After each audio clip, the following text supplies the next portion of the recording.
Comment gérer son budget, c'est ce qu'on va voir dans cette vidéo. Aujourd'hui, ça va être une formation complète où je vais vraiment t'expliquer étape par étape comment je gère mon propre budget, comment toi tu vas pouvoir gérer ton budget. Donc n'hésite pas à mettre cette vidéo en favorite, liker la vidéo, à mettre un commentaire si tu as des questions. C'est vraiment une formation complète, totalement gratuite bien sûr, qui t'aide à mieux gérer ton budget. Donc voici le sommaire de la formation. En numéro 1, on va définir ses objectifs, pourquoi on veut gérer son budget. En numéro 2, on va voir comment rembourser ses dettes. En numéro 3, comment calculer son budget avec le principe de la répartition budgétaire. En 4, comment on va pouvoir organiser ses comptes bancaires. En 5, comment suivre ses dépenses au quotidien. En 6, on va voir comment mettre en place le système des enveloppes. Et enfin, en 7, on va voir comment analyser ses dépenses. Donc pourquoi il est important de définir des objectifs? Tout simplement parce que c'est ce qui va te motiver au quotidien. Faire son budget quand on n'a pas l'habitude de le faire, ça peut être vraiment très contraignant.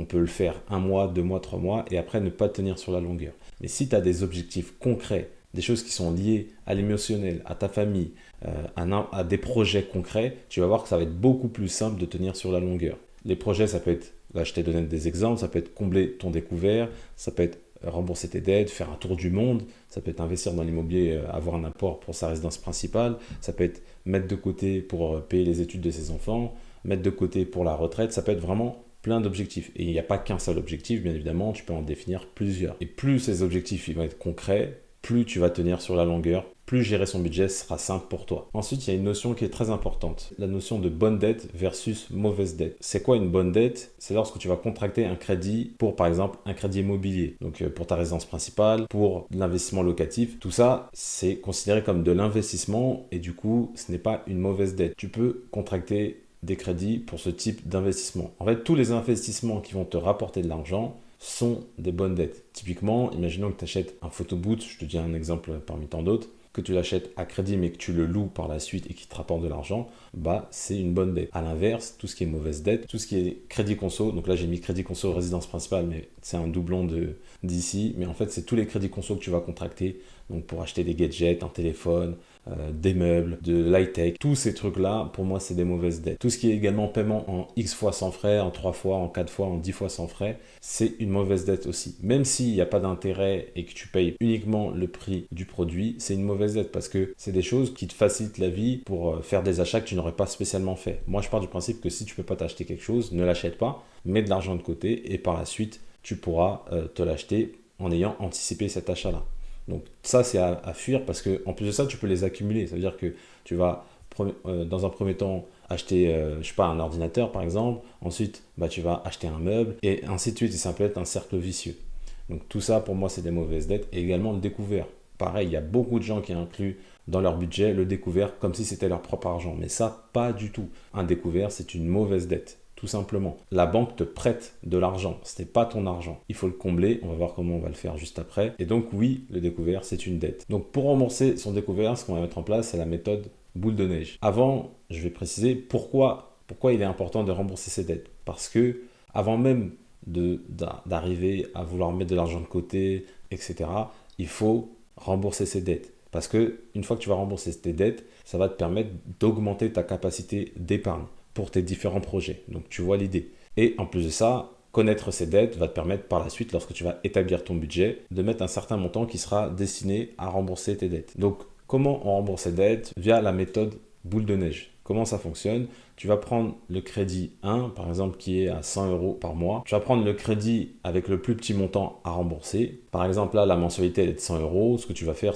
en ayant établi ton budget, tu vas te mettre, par exemple, 200 euros pour rembourser ton crédit. Alors, tu ne vas pas le rembourser 2 fois plus vite parce qu'il y a des intérêts, il y a des choses, etc. Mais ça va te permettre de rembourser plus rapidement. Donc, au début, ça va être dur parce que tu vas rembourser le premier crédit. Mais ensuite, une fois que tu auras remboursé ce premier crédit-là, ça va être plus facile de rembourser le deuxième parce que ta capacité de remboursement, elle aura augmenté. Tu vois, là, tu auras 100 euros en plus de la capacité que tu avais déjà déterminée au préalable. Tu auras 100 euros plus, on va dire les 100 euros dans notre exemple, ça fera que tu auras 450 euros pour rembourser le crédit 2. Donc une fois que tu auras remboursé le crédit 2, tu auras 450 euros plus 450 euros, tu auras 900 euros pour rembourser le crédit 3. et ainsi de suite. Tu vois l'idée, jusqu'à tout rembourser. Donc ça, c'est ce qu'on appelle la méthode boule de neige. Et c'est primordial, encore une fois, de rembourser ses dettes. Ensuite, en numéro 3, ce qu'on va faire, c'est qu'on va calculer son budget. Moi, ce que je préconise pour calculer son budget, c'est la répartition budgétaire. La répartition budgétaire, qu'est-ce que c'est? On connaît tous la règle 50-30-20.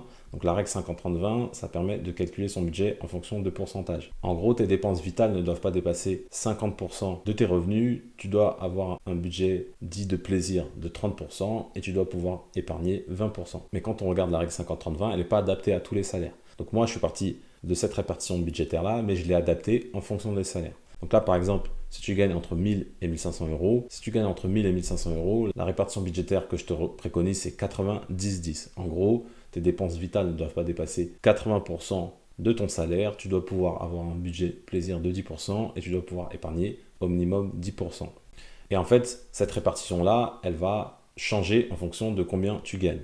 Donc par exemple, sur une répartition budgétaire pour un salaire compris entre 1500 et 2000 euros, tu vas plus être en 70-20-10, donc c'est-à-dire que tes dépenses vitales ne doivent pas dépasser 70% de tes revenus, tu dois avoir un budget loisir de 20% et ton épargne doit être encore une fois de 10%. Et encore une fois, tu vois que ça augmente. Là, pour entre 2000 et 2500 euros, la répartition budgétaire que je préconise, c'est 70-20-20. Et là, une fois que tu gagnes un peu plus de 2500 euros, là, il est beaucoup plus simple de mettre en place la répartition budgétaire en 50-30-20. Mais là, ce que je veux te faire comprendre avec ce système de répartition budgétaire, c'est qu'il doit être adapté, bien évidemment, en fonction de ta situation. Là, les répartitions que je t'ai données, c'est des choses à titre indicatif, mais qui vont varier selon tes revenus, selon tes charges, etc. C'est juste de comprendre en fait le mécanisme de la répartition budgétaire qui te permet facilement de calculer ton budget plutôt que d'utiliser une méthode fastidieuse de calcul. Et tu vas voir juste par la suite comment tu vas pouvoir calculer rapidement ta répartition budgétaire. Pour calculer la répartition budgétaire, j'utilise l'application Hypocket Budget. Donc Hypocket Budget, si tu n'es pas au courant, c'est l'application que j'ai montée avec un associé qui permet de mieux gérer ses finances, qui permet de calculer son budget de manière quasiment automatique et de suivre ses dépenses au quotidien. Donc je vais te montrer comment elle fonctionne. Donc là, tu vois, par exemple, j'ai mis un salaire de 1000 euros. Et quand je sélectionne ici, j'ai la répartition budgétaire. Donc c'est en 90-10. Donc ça, c'est moi qui l'ai modifié. Tu cliques sur le petit plus ici, tu as la répartition. Et tu vois, tu peux modifier en fonction de tes dépenses fixes, variables et ton épargne. Hop. Donc ça, cette répartition-là, tu peux la modifier en fonction de ton salaire. Et ça te dit directement le montant à ne pas dépasser. Donc là, pour les dépenses fixes, par exemple, tu es à 800 euros. Pour les dépenses variables, c'est 100 euros et pour l'épargne, tu dois épargner 100 euros. Donc ça te calcule automatiquement. Et ça, bien évidemment, ce calcul-là, il varie en fonction du salaire que tu vas mettre. Là, par exemple, je vais supprimer le montant et je vais rajouter un autre salaire pour que tu vois à peu près comment mettre en place la répartition budgétaire. On va mettre par exemple un salaire de 2000 euros. Hop, donc tu mets salaire 2000 euros. Et voilà, tu vois, l'application, là, elle va te calculer automatiquement. Donc là, ils te disent que par rapport à la répartition budgétaire que tu as choisie, tes dépenses fixes ne doivent pas dépasser 1600 euros, tes dépenses variables doivent être de 200 euros et ton épargne de 200 euros. Et après, encore une fois, si tu veux modifier, tu vas dans répartition et tu n'as plus qu'à modifier. Et après, ici, dans tes dépenses fixes, tu ajoutes un montant. Là, par exemple, j'ai ajouté déjà le loyer et ça te dit combien il te reste à dépenser. Donc là, pour le coup, j'ai 1600 euros de budget pour les dépenses fixes, j'ai déjà dépensé 600 euros, donc tu sais combien il te reste à dépenser. En plus de ça, tu as une barre ici qui t'affiche en pourcentage le montant que tu as déjà dépensé. Et ça te permet donc de calculer pour les dépenses fixes, mais également pour tout ce qui est dépenses variables. Là, en l'occurrence, tu vois qu'au niveau du prévisionnel, les dépenses variables sont de 200 euros. Moi, j'ai déjà mis un budget plaisir de 150 euros. Idem pour l'épargne, le budget prévisionnel est de 200 euros. Et donc ça te permet vraiment de suivre au quotidien tes dépenses. Et après, tu as le solde ici en haut à droite, tu affiches combien il te reste sur ton compte. Cette application, elle est gratuite, tu as le lien dans la description, tu peux la télécharger, elle est disponible sur iOS et Android. En numéro 4, tu vas devoir te payer en premier. Alors, qu'est-ce que ça veut dire se payer en premier? Très souvent, lorsque je parle avec des ménages, ils ont un mode de gestion de leur épargne de cette façon. Donc, ils reçoivent leur salaire, ensuite, ils effectuent toutes leurs dépenses, et à la fin du mois, s'il reste de l'argent, ils mettent de l'argent de côté. Mais tu te doutes bien que si tu n'as pas budgété tes dépenses, tu risques de dépenser plus que ton salaire et surtout, il ne va pas rester grand-chose à la fin du mois. Donc, tu ne vas pas épargner grand-chose. Maintenant, qu'est-ce qu'il faut faire plutôt? Il faut plutôt faire l'inverse, c'est-à-dire que tu réceptionnes ton salaire, ensuite, tu vas épargner ton argent directement. Donc ton salaire, il arrive par exemple le 5 du mois. Le 8, tu as mis un virement automatique en place qui va prélever donc l'argent de ton salaire et qui va épargner automatiquement. Et là seulement, ensuite, tu vas pouvoir effectuer tes dépenses. Mais le fait d'épargner en début de mois par rapport à la fin de mois, en début de mois, comme tu te doutes bien, en début de mois, tu as de l'argent, alors qu'en fin de mois, tu n'as plus d'argent. Donc, c'est ce qu'on appelle se payer en premier. C'est l'un des principes de base de la gestion budgétaire. C'est ton salaire, tu te payes en premier, tu épargnes, et ensuite, tu payes tous les autres. Donc, tu fais les dépenses, tu fais ce que tu veux, voilà. Mais c'est la base. Et donc, pour organiser tout ça, on va mettre en place ce que j'appelle la stratégie des 3 comptes. La stratégie des 3 comptes, c'est surpuissant parce que c'est une stratégie qui te permet vraiment de manière automatique de mettre en place ton organisation budgétaire. Tu vas voir, c'est très simple. Donc, tu vas avoir un premier compte qui va te servir de réception de salaire, donc dans une banque classique. Moi, pour ma part, par exemple, je suis à la Banque Populaire, mais bref, peu importe. Donc, tu vas réceptionner ton salaire. Ensuite, tu vas avoir un compte dédié aux dépenses vitales. Donc, les dépenses vitales, c'est toutes les charges que tu peux avoir. Et en plus, ce compte-là, il peut être pratique si dans le cadre d'une famille recomposée, dans le cadre d'un couple, parce qu'il peut faire office de conjoint. Et même si tu es seul, il faut quand même avoir un compte de dépenses vitales. Pourquoi je fais ça? Je vais t'expliquer, c'est très simple, parce que toi, tu vas réceptionner ton salaire. Et entre tous les prélèvements que tu vas avoir, il peut se passer 10, peut-être même 10, 15, 20 jours. Donc toi, tu vas arriver, tu vas voir ton compte, tu vas regarder l'état de ton compte et tu vas voir que tu es par exemple à 1500 euros. Mais en fait, c'est pas ton argent, puisque c'est l'argent qui est dédié aux dépenses vitales. Donc le fait de le faire partir directement, voilà par exemple, encore une fois, le 5 du mois, tu réceptionnes ton salaire, le 8, tu as mis en place un virement automatique qui envoie l'argent sur tes dépenses vitales. Ça te permet de centraliser l'argent et de ne pas avoir des prélèvements à droite à gauche, par-ci par-là. Là, tu as tout d'un coup l'argent entre guillemets qui n'est pas à toi. Là, tu vas directement le mettre sur ce compte de dépenses vitales. Et donc, ça, c'est beaucoup plus lisible comme ça que de tout laisser sur un seul compte. Et là où tu vas avoir un prélèvement qui va passer le 15, un autre qui va passer le 10, un autre qui va passer le 7, enfin ça serait illisible. Là, l'argent arrive, il repart directement. Et ensuite, tu vas faire la même chose, donc un virement automatique sur tes dépenses variables. On le sait, les dépenses variables, c'est celles qui peuvent littéralement plomber un budget. Donc l'idée de mettre en place un virement, ça va permettre de mieux gérer ton budget. Pourquoi? Parce que tu vas le mettre dans une néobanque où là, tu auras une carte à débit systématique qui va permettre de prélever en temps réel ton compte. C'est-à-dire que dès que tu vas payer, tu vas voir en temps réel où tu en es. Mais je te donnerai plus en détail le principe de ce type de compte. Ensuite, comment tu vas organiser ton épargne? Donc, tu auras toujours ton compte de réception de salaire. Ensuite, tu vas mettre l'argent sur un compte épargne dit liquide. Donc, ça peut être un livret A, LDDS, LEP si tu en as un, tout ce type de livret. Ça, c'est des livrets dits liquides. Ils sont pratiques pour ton épargne de précaution. Donc, tu dois avoir entre 3 à 6 mois de charge vitale sur ce compte-là. Mais après, le reste, il doit être placé sur un CTO ou PEA. Donc ça, c'est pour investir, par exemple, en bourse. Là, tu vas obtenir des très bons rendements. Tu vas pouvoir préparer tes projets sur du moyen long terme. Et là, c'est pour tout ce qui est projet court terme. Donc, préparer des vacances, avoir ton épargne de précaution en cas de coup dur, etc., etc. Voilà. Et pareil, encore une fois, tu vas mettre en place des virements automatiques, comme je te le disais juste avant, donc depuis ton compte de réception de salaire vers ton compte épargne. Et une fois que tu as 3 mois de charge, 3 à 6 mois de charge, là tu vas stopper les virements sur ces comptes-là parce que tu n'as pas besoin d'avoir plus. Et après, tu iras plutôt placer ton argent dans un CTO PEA. Donc ensuite, pour suivre tes dépenses, comment tu vas faire? Tu vas utiliser une carte à débit systématique. Donc généralement, c'est les néobanques qui fournissent ce type de carte-là. Sachant que moi, pour le coup, tous ces types de cartes-là, je ne les paye pas. Juste, je paye l'envoi, mais après, je n'ai pas d'abonnement, je n'ai pas de frais bancaires. Donc, moi, je suis chez N26 et Lydia. Enfin, maintenant, ça ne s'appelle plus Lydia, c'est Sumeria. Dans ces banques-là, je n'ai pas de frais. Donc, je prends ce type de carte-là et grâce à ce type de carte-là, lorsque je vais payer, je vais être débité immédiatement. Contrairement à une carte à débit immédiat, comme son nom ne l'indique pas, il peut se passer plusieurs jours avant d'être débité. Donc toi, tu vas regarder ton compte, tu vas le voir plus haut que en réalité en fait. Là, tu peux tenir ton budget, suivre tes dépenses en temps réel, parce que dès que tu vas payer, tu dépenses par exemple 50 euros, tu as 300 euros de budget loisir, et bah tu es débité de 50 euros, il te reste plus que 250 euros. Donc tu sais où tu en es en temps réel.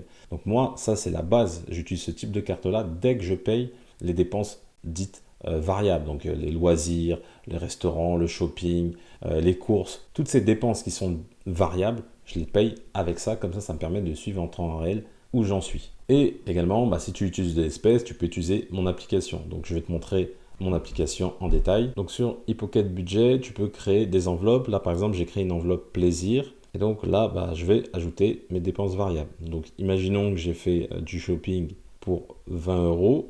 J'ajoute et directement, ça me dit que sur mon enveloppe qui est de 150 euros, j'ai déjà consommé 20 euros.